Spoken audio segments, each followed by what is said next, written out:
Selamat datang di Semarak Nusantara, program Marketers TV yang didedikasi untuk menyambut Hari Raya Kemerdekaan Republik Indonesia ke-76 tahun. Selama sebulan penuh, Marketers TV menghadirkan berbagai konten untuk memperkuat kembali rasa kecintaan dan nasionalisme pada negara ini dalam Merdeka Insight. Saya Delia Amanda yang akan menjadi host pada hari ini.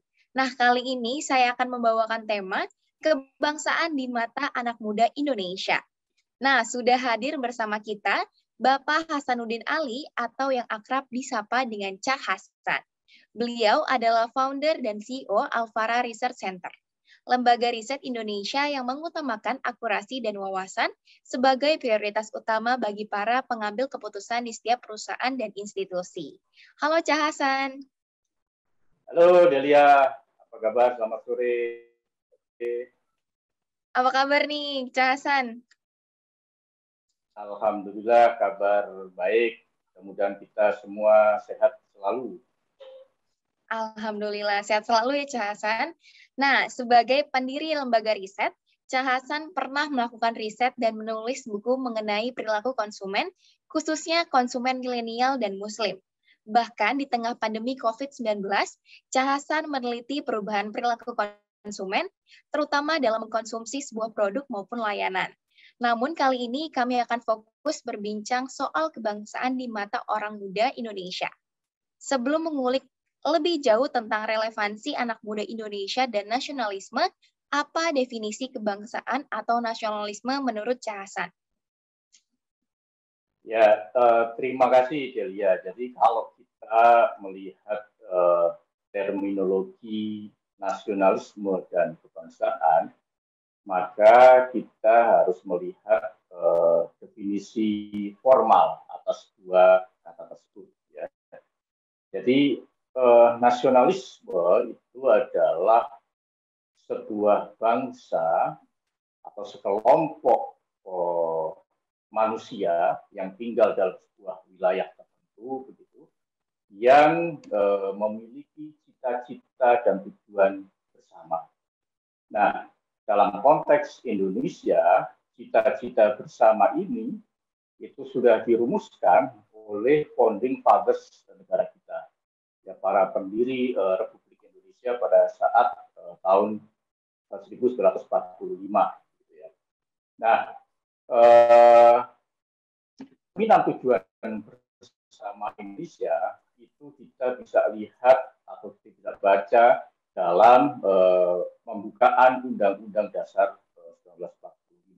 Di situ dikatakan bahwa tujuan negara Indonesia salah satunya adalah melindungi segenap bangsa Indonesia dan seluruh tumpah darah Indonesia, mencerdaskan kehidupan bangsa, mensejahterakan masyarakat, dan ikut dalam perdamaian dunia.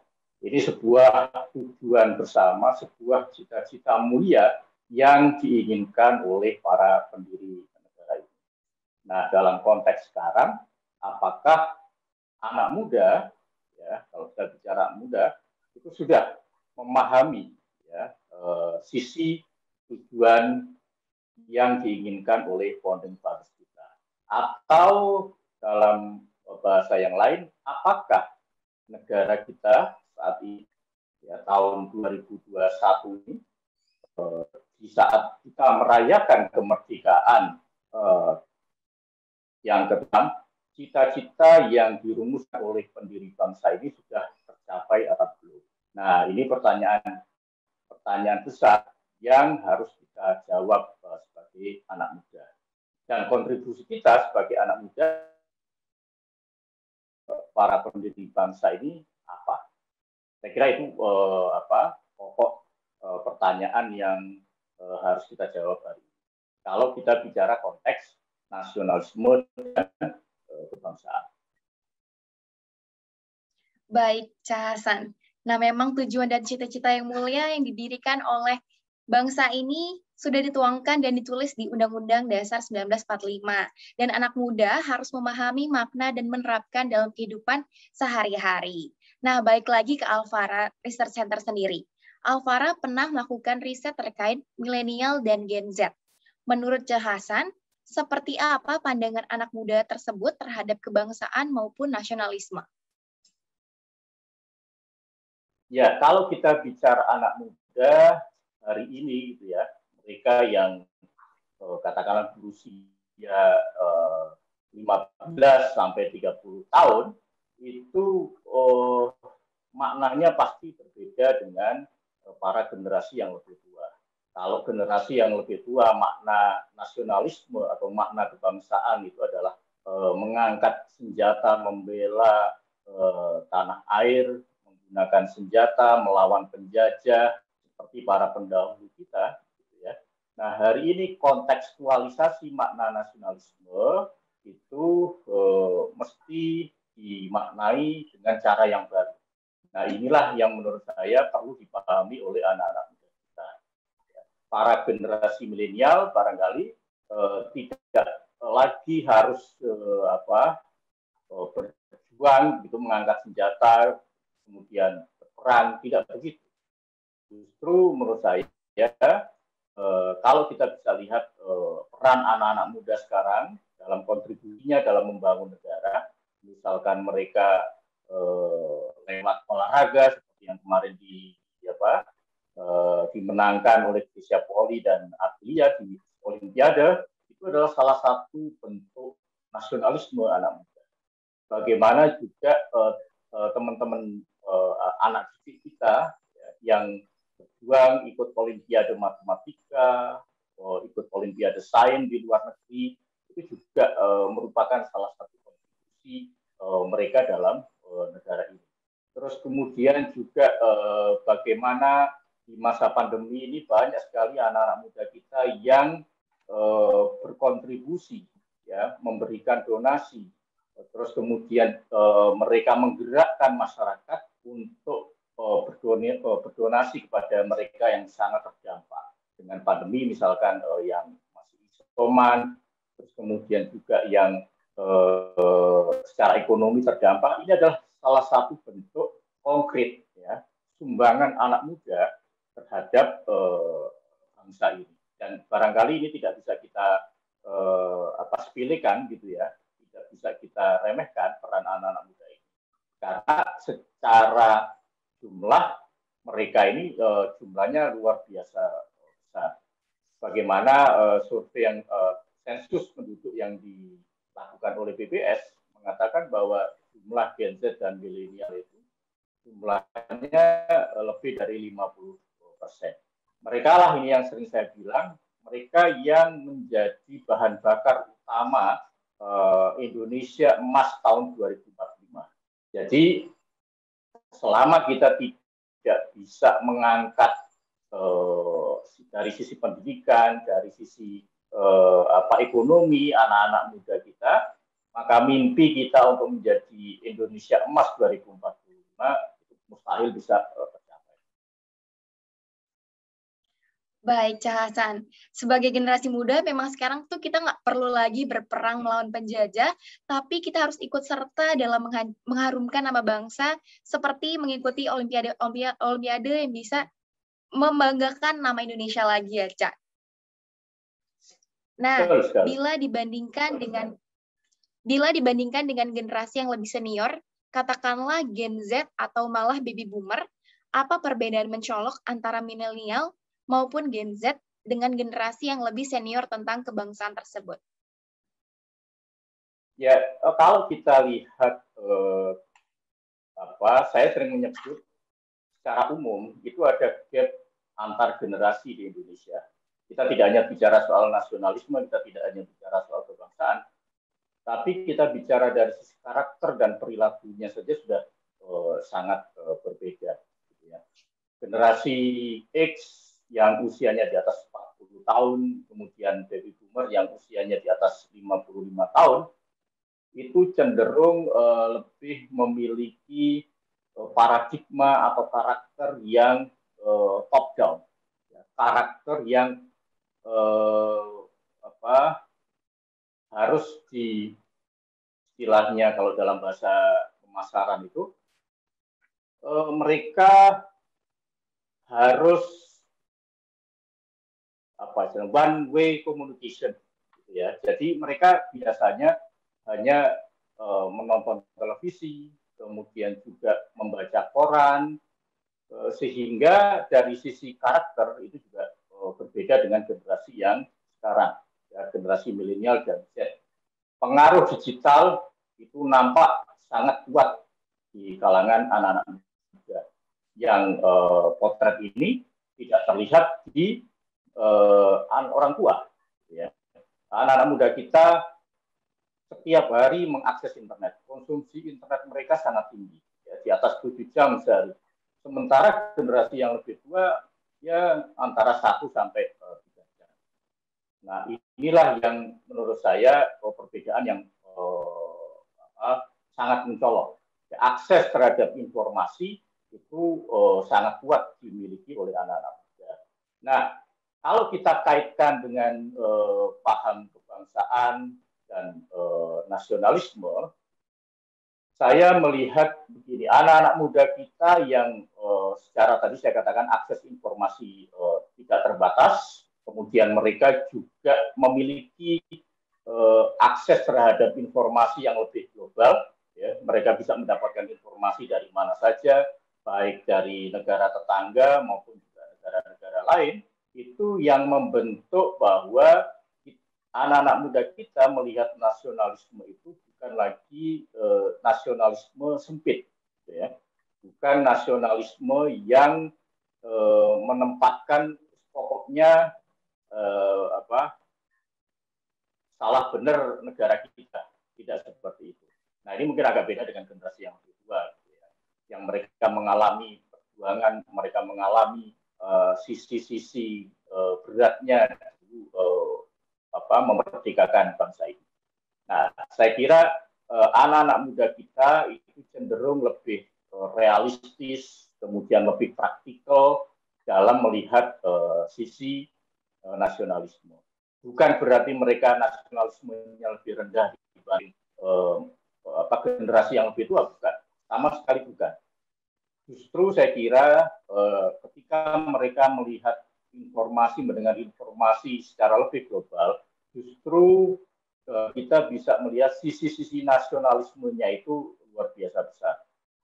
Sebagai contoh tadi saya katakan bagaimana sebuah event olahraga itu bisa menyatukan semua komponen bangsa. Jadi hari kemarin misalkan, ya, sebelum hari kemarin kita masih melihat polarisasi yang begitu tajam, ya, antar beberapa elemen bangsa ini. Tapi begitu ada satu event olahraga yang ada sisi nuansa nasionalisme, membela kehormatan, membela merah putih, membela bangsa ini, kemudian Indonesia Raya dikumandangkan di sebuah event olahraga dunia, tiba-tiba saja semua kelompok masyarakat yang awalnya terpolarisasi itu justru bisa menyatu bersama. Apakah anak muda, apakah orang tua, dan seterusnya. Justru kalau kita lihat di sosial media kita, di Twitter, di Facebook, Instagram, anak-anak muda kita berlomba-lomba mengekspresikan kebanggaan mereka atas prestasi olahraga kita. Inilah bentuk nasionalisme yang saya kira ditunjukkan oleh anak-anak muda kita. Baik, Cak Hasan. Nah, emang setiap generasi ini memiliki berbagai karakter yang berbeda-beda. Dan pengaruh besar bagi anak muda dalam mencari akses terhadap informasi juga berpengaruh nih terhadap perkembangan anak muda itu sendiri. Nah, beda generasi tentu saja beda pula tantangannya ya, Cak. Untuk generasi paling tua, nasionalisme kala itu dihayati dengan perjuangan melawan penjajah. Di generasi berikutnya, nasionalisme diwujudkan dengan melawan kelimaan di negara sendiri. Nah, bagi milenial dan Gen yang sejak lahir sudah akrab dengan gawai dan internet ini, apa saja tantangannya menurut Cak Hasan? Ya, saya jadi teringat salah satu statement dari Bung Karno. Ya. Bung Karno pada saat Indonesia merdeka, itu beliau mengatakan bahwa perjuangan kalian hari ini lebih berat. Karena kalau dulu kami ini melawan penjajah yang kelihatan tampak di muka kita sendiri, sekarang yang kita hadapi adalah kita berhadapan dengan bangsa kita sendiri. Nah, jadi kalau saya tafsirkan ya pernyataan dari Bung Karno pada saat itu, justru kalau kita kontekstualisasi dengan hari ini, justru yang paling menarik adalah bahwa perjuangan kita hari ini, perjuangan anak-anak muda kita, generasi saya, generasi adik-adik saya, itu justru jauh lebih berat dibanding generasi-generasi yang lebih tua. Bagaimana kita, ya, dalam tanda kutip ya, melawan itu bukan berarti melawan bangsa sendiri, bukan berarti harus memerangi bangsa sendiri, bukan. Tapi bagaimana kita melawan pendidikan yang belum merata, bagaimana melawan atau mencerdaskan anak-anak kita, bangsa kita yang masih belum terdidik, gitu. Bagaimana kita membangun kesejahteraan masyarakat kita, bagaimana hasil pembangunan itu bisa dinikmati oleh seluruh masyarakat Indonesia. Ya. Nah, saya kira ini yang penting untuk kita lihat, bahwa tantangan anak muda kita hari ini itu justru jauh lebih berat banding orang-orang tua yang sudah memerdekakan kita. Nah, saya ingin mengutip beberapa kajian yang kita lakukan. Sebetulnya ada beberapa isu yang menarik buat anak-anak muda kita. Bagaimana mereka sangat antusias ketika membicarakan isu. Yang pertama adalah isu pendidikan. Isu pendidikan itu menjadi salah satu isu yang paling banyak diharapkan atau diperbincangkan oleh anak-anak muda kita. Karena mereka memang secara usia sedang dalam taraf pendidikan. Kemudian yang kedua adalah isu lingkungan. Ya, isu lingkungan, climate change, kemudian kenaikan suhu bumi dan seterusnya, kemudian polusi, kemudian bencana alam dan segala macam, itu justru sangat diminati oleh anak-anak muda. Kemudian yang ketiga adalah soal ketenagakerjaan. Ketenagakerjaan itu menjadi isu yang sangat diperhatikan oleh anak-anak muda karena mereka memang secara usia sedang meniti karir. Jadi ketersediaan kesejahteraan tenaga kerja itu menjadi sangat. Nah, yang keempat, yang terakhir adalah soal transparansi pemerintah, ya, soal government transparansi. Bagaimana mereka antusias, ya, selalu menuntut kepada pemerintah untuk lebih transparan, baik dari sisi kebijakan, regulasi dan seterusnya. Ini menarik kalau kita kaitkan misalkan dengan bagaimana anak-anak muda kita ketika ada kartu prakerja kemarin Omnibus Law, terus kemudian misalkan terkait undang-undang KPK, revisi undang-undang KPK, kemudian isu-isu nasional, ya, itu justru suara mereka sangat kuat di situ, gitu ya.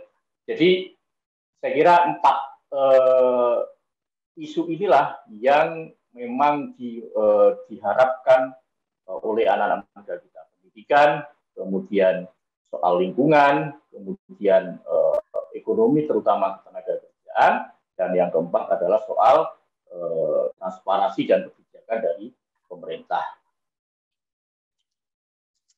Baik, Cak Hasan. Wah, menarik banget nih. Menjadi PR untuk kita semua generasi muda sekarang karena bukan lagi melawan penjajah, melainkan melawan negeri sendiri, dalam artian melawan isu-isu yang beredar di masyarakat seperti isu pendidikan, lingkungan, ekonomi, dan transparansi pemerintah. Baik nih, pada tahun 2018, jelang Pilpres, Alfara pernah meliris survei yang mengatakan bahwa milenial itu cuek pada politik. Hanya 22% milenial yang menyukai pemberitaan politik. Sisanya suka pada lifestyle, musik, teknologi, dan film. Politik dinilai sebagai urusan orang tua, tidak fun, dan tidak asyik. Bisa diceritakan, Cek, seperti apa hasil riset itu? Ya, jadi ini sebetulnya menjawab pertanyaan banyak orang, kenapa misalkan dalam setiap kontestasi politik itu tingkat antusiasme anak-anak muda kita dalam memberikan suara ke TPS yang mau memilih siapa itu sangat rendah. Dalam sejarah perpolitikan kita, selalu anak-anak muda kita itu banyak yang cuek, ya, yang ya ada pemilu nggak ada pemilu ya sama saja. Gitu ya.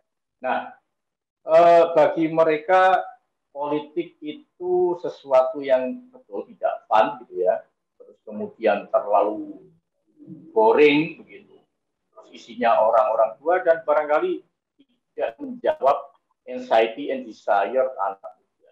Mereka berpikir belum ada satu partai kemudian atau satu kontestan politik yang mampu meyakinkan harapan mereka, yang mampu meyakinkan untuk memilih kandidat tersebut.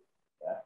Nah, kalau kita lihat beberapa kontestan politik itu masih menggunakan cara-cara artifisial ketika mereka mentargetkan dalam kutip suara anak-anak muda.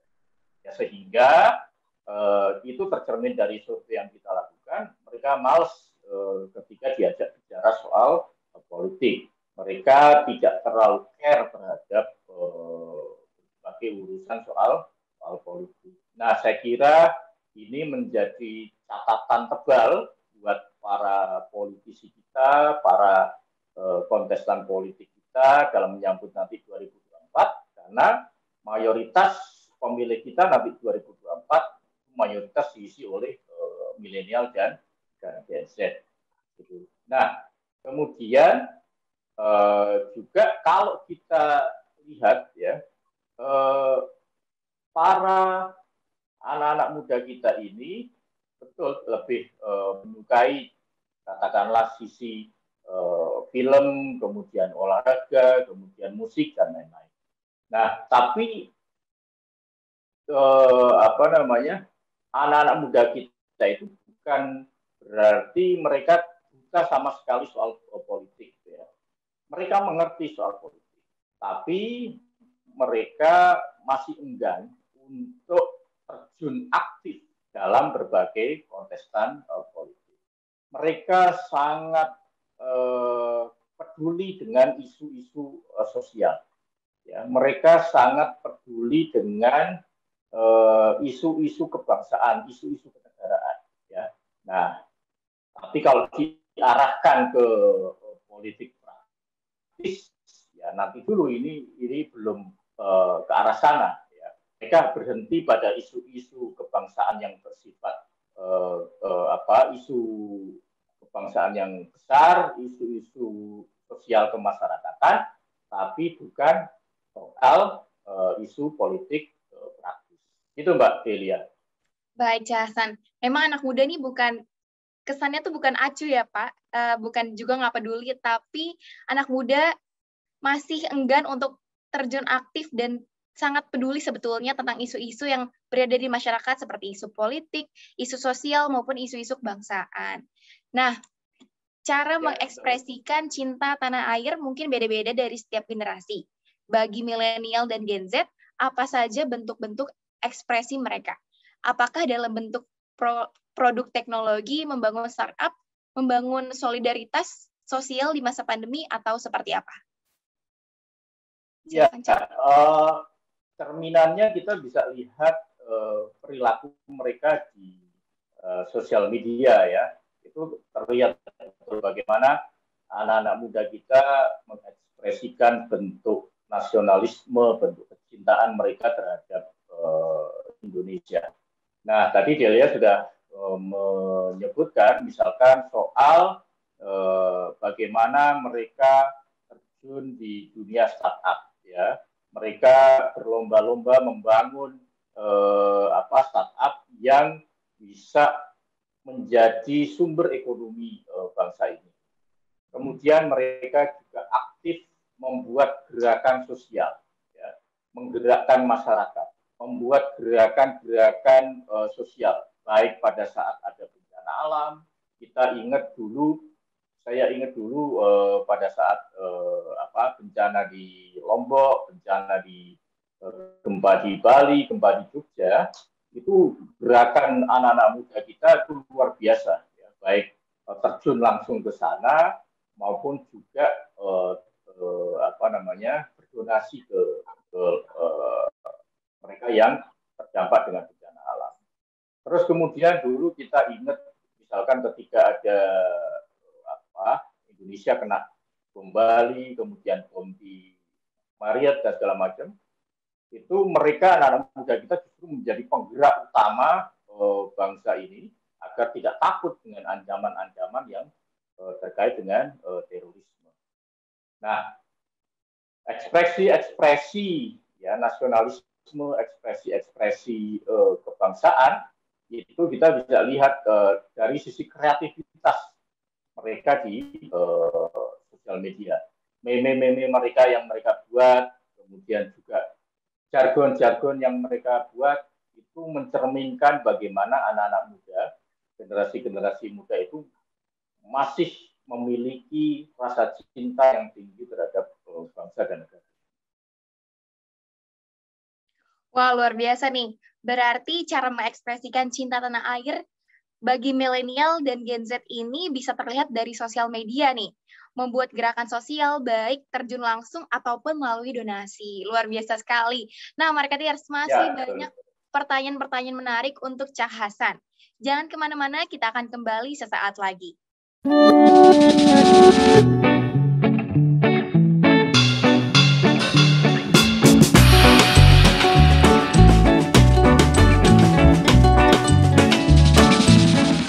Halo Marketeers, kembali lagi dalam perbincangan dengan Hasanuddin Ali, founder dan CEO Alfara Research Center dalam acara Merdeka Insight.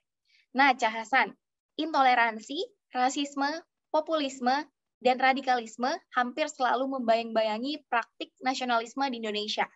Alfara juga pernah meliris hasil riset pada tahun 2018 bahwa sebagian milenial setuju dengan khilafah. Apakah ini jadi tantangan nasionalisme besar di kalangan milenial atau seperti apa, Cak? Ya, ini menarik ya, Delia dan teman-teman sekalian, bahwa kalau kita lihat potret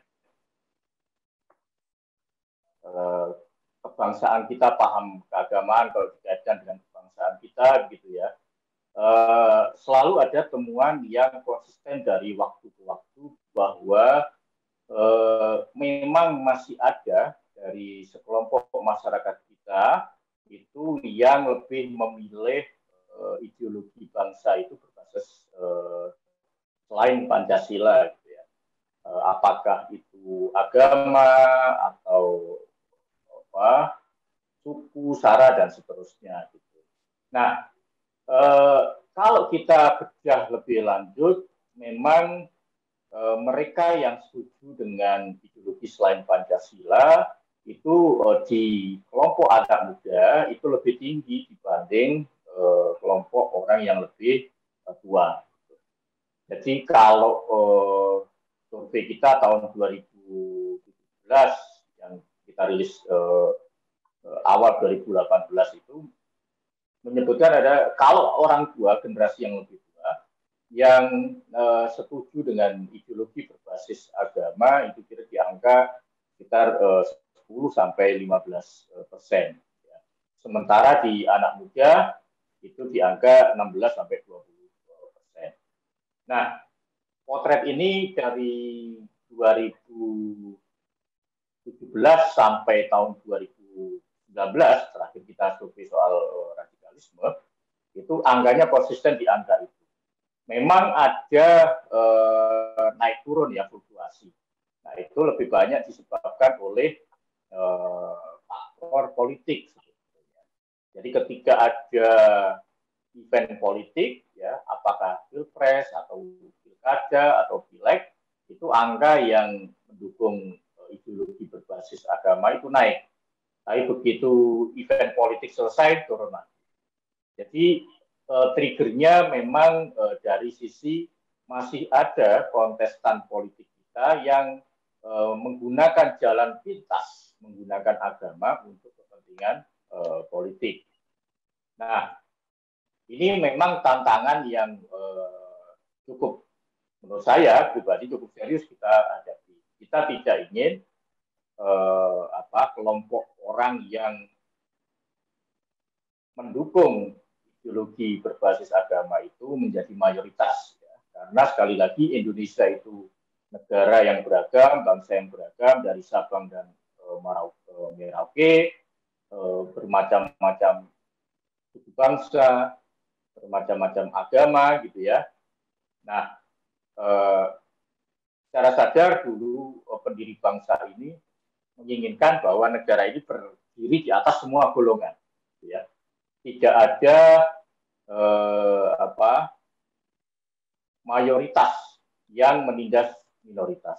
Jadi semua kelompok suku agama, etnik itu setara di depan konstitusi. Itu Mbak Delia. Wow, luar biasa nih. Ternyata menarik juga ya, hasil riset dari Alfara ini menunjukkan 10-15% orang tua dan 16-20% generasi muda masih berbasiskan agama. Dan ini juga menjadi tantangan untuk kita semua untuk mengedepankan ideologi Pancasila, karena Indonesia ini Bhinneka Tunggal Ika, yaitu berbeda-beda tetapi tetap satu.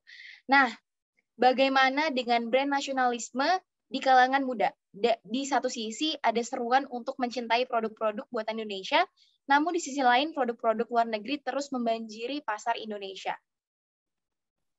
Nah, saya kira ini perlu sebuah pandangan yang smart gitu ya. Saya selalu mengatakan kepada anak-anak muda kita, teman-teman kita, adik kita, bahwa globalisasi itu tidak bisa kita tolak. Suka tidak suka, mau tidak mau, kita sebagai salah satu bangsa yang hidup di antara bangsa-bangsa lain, tekanan terhadap globalisasi itu nyata dan ada dan menguat dari waktu ke waktu. Maka saya selalu tekankan bahwa Anda, anak-anak muda kita itu boleh berpikir secara global, boleh memiliki pandangan global yang luas, boleh mengadopsi berbagai pemikiran-pemikiran yang ada di dunia barat, katakanlah. Boleh mengadopsi pemikiran-pemikiran dari negara lain.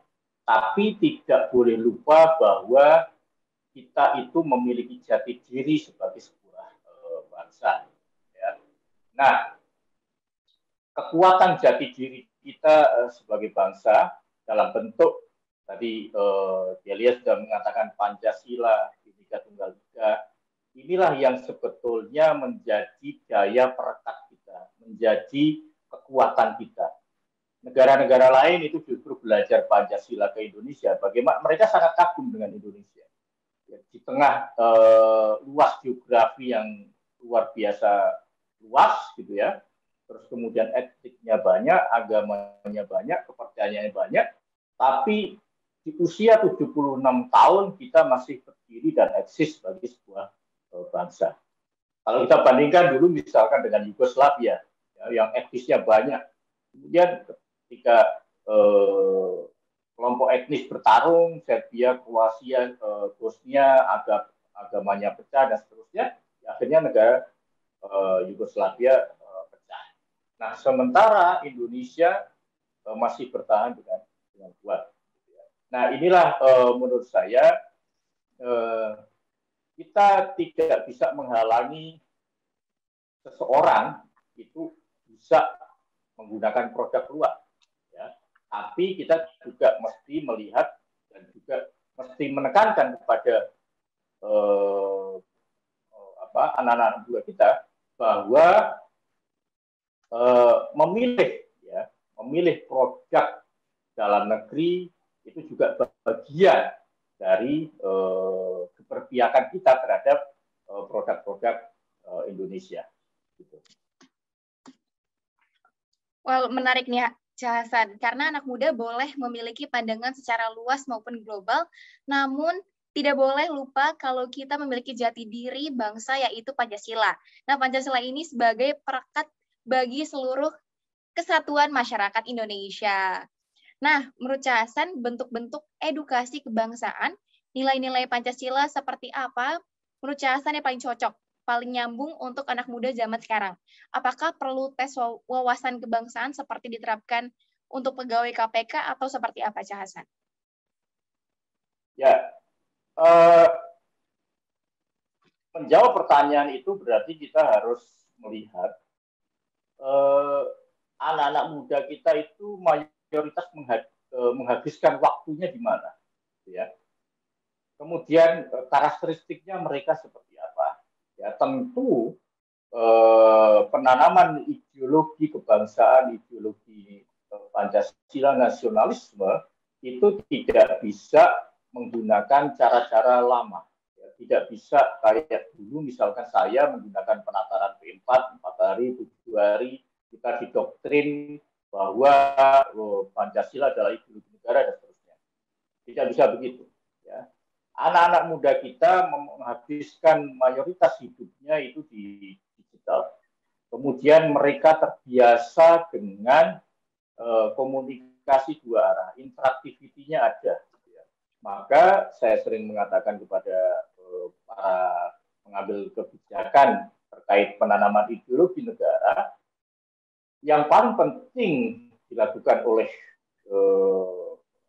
negara atau pemerintah itu adalah mengajak berbicara anak-anak muda kita, ya, mendengarkan mereka, ya, kemudian memberikan keteladanan kepada mereka, internalisasi nilai-nilai paham kebangsaan, nilai-nilai nasionalisme, nilai-nilai Pancasila itu harus dibumikan, tidak mengawang tergantung di langit, gitu ya. Kalau dulu generasi tua mungkin cukup, ya, kita dikasih jargon-jargon, dikasih idiom-idiom yang melangit. Tapi bagi anak-anak muda kita, ya, contoh, ya, teladan, kemudian praktek-praktek konkret itu justru yang paling diminati oleh mereka, paling dilihat. Maka pembelaan terhadap minoritas, misalkan, terus kemudian anti korupsi, kemudian transparansi, ya, terus kemudian keberpihakan terhadap tadi minoritas, ya, anti korupsi, kemudian membela kelompok yang tertindas, saya kira itu justru pengayaan terhadap nilai-nilai nasionalisme, nilai-nilai Pancasila yang perlu diperlihatkan kepada anak-anak muda. Nah, bagi anak-anak muda, saya kira juga tidak cukup hanya hidup di dunia maya, gitu ya. Tidak cukup hanya mengekspresikan nasionalisme di dunia digital. Bukan berarti itu jelek, bukan. Tapi saya kira anak-anak muda kita itu juga harus terjun langsung ke masyarakat, harus mendengarkan masyarakat. Masyarakat ini punya problem apa, perlu dibantu apa, ya, sehingga yang mereka perjuangkan di dunia digital, yang mereka perjuangkan di dunia maya itu dampaknya itu bisa dirasakan secara langsung oleh masyarakat luas. Itu Mbak Delia. Baik, setuju dengan Cak Hasan nih. Kalau memberikan keteladanan dari generasi tua kepada anak muda dan menanamkan nilai Pancasila menjadi hal terpenting untuk anak muda zaman sekarang. Nah, pertanyaan terakhir nih untuk Cak Hasan. Masa depan kebangsaan Indonesia 5 hingga 10 tahun ke depan seperti apa? Mengingat generasi baru dalam hal ini, generasi Alpha mulai mewarnai panggung Indonesia. Ya, saya kira saya tadi mengatakan di awal bahwa kalau kita memiliki cita-cita nanti 2045 itu Indonesia menjadi Indonesia emas, ya, kita sudah memiliki visi Indonesia emas 2045. Maka yang paling utama dan paling pokok kita perhatikan itu adalah bagaimana kita bisa memberdayakan anak-anak muda, ya. Baik yang milenial, yang Gen Z, maupun yang Gen Alpha tadi yang disebutkan oleh Delia. Selama kita tidak bisa memberikan pendidikan terbaik kepada anak-anak muda, kita tidak bisa memberikan nilai-nilai keteladanan bagi anak muda, selama kita tidak bisa memberikan kesejahteraan bagi anak-anak muda, maka potret Indonesia emas 2045 itu akan jauh bisa kita capai. Nah, karena itu tugas negara, tugas pemerintah, terutama di masa pandemi ini luar biasa berat, ya. Bagaimana kita misalkan pendidikan yang daring yang sekarang dilakukan oleh semua anak didik kita, itu saya kira efektivitasnya lain gitu ya kalau pertemuan dilakukan tatap muka. Tapi ya ini pilihan yang tidak bisa kita kita tolak karena keadaan memaksa kita untuk seperti itu. Nah, mungkin dunia pendidikan kita perlu memikirkan ya, terobosan-terobosan baru apa nih buat anak-anak muda kita, anak-anak didik kita, agar mereka tidak tertinggal, agar kualitas pendidikan kita juga semakin baik. Nah, inilah saya kira yang perlu dilakukan oleh segenap komponen bangsa. Nah, yang terakhir untuk anak-anak muda kita, saya kira kesempatan yang luar biasa ini, ya, kesempatan mendapatkan informasi, kesempatan untuk bisa bergaul dengan semua orang, semua penduduk, itu bisa dimanfaatkan sebaik mungkin untuk kepentingan bangsa dan negara kita tercinta. Baik, Cah Hasan. Nah, marketeers, dari perbincangan kita dengan Cah Hasan tadi, bisa disimpulkan bahwa kita sebagai anak muda memang tidak harus lagi nih berperang melawan penjajah seperti para pahlawan terdahulu. Namun, sekarang kita hanya perlu membanggakan dan mengharumkan nama Indonesia dengan berbagai prestasi yang kita curahkan. Nah, marketeers, demikian perbincangan kita hari ini. Terima kasih untuk Cah Hasanuddin Ali sudah mau sharing, membagikan insight dan inspirasi bagi kita semua. Terima kasih Delia dan teman-teman semua. Semoga semakin banyak anak muda yang memiliki jiwa nasionalisme serta memaknai kemerdekaan sebagai semangat cinta tanah air dan rasa juang untuk memajukan negara kesatuan Republik Indonesia. Saya Delia Amanda beserta tim yang bertugas pamit undur diri. Stay safe, stay healthy Indonesia, salam merdeka.